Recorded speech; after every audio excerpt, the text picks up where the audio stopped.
বন্ধুরা চলে এসেছি নবদ্বীপের রাসের ভিডিও নিয়ে। আমি কিন্তু নবদ্বীপ স্টেশনের পরের স্টেশন বিষ্ণুপ্রিয়া হল্টে নেমে তারপর রাস দেখতে গিয়েছিলাম। আসলে বিষ্ণুপ্রিয়া হল্টে নেমে পরপর ঠাকুর দেখতে দেখতে তারপর নবদ্বীপ ধাম স্টেশন থেকে বাড়ি ফেরাটা খুব সুবিধের। তো চাইলে তোমরাও কিন্তু পরের বছর এইটা ফলো করে নবদ্বীপে রাস দেখতে যেতে পারো। বিষ্ণুপ্রিয়া হল্টে নেমে ডান হাতে 1 মিনিট হাঁটলেই তোমরা পেয়ে যাবে কুটিরপাড়া মুক্তি সূর্য ক্লাবের এই মণ্ডপটি।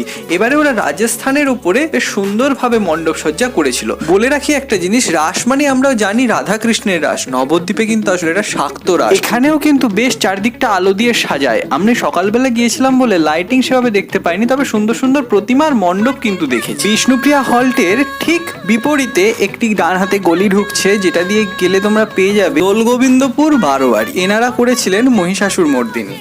তাদের মণ্ডপটাও ছিল কিন্তু বেশ দেখার মতো। ডেসক্রিপশন বক্সে তোমরা রাসের ফুল ভিডিও লিংক পেয়ে যাবে। সো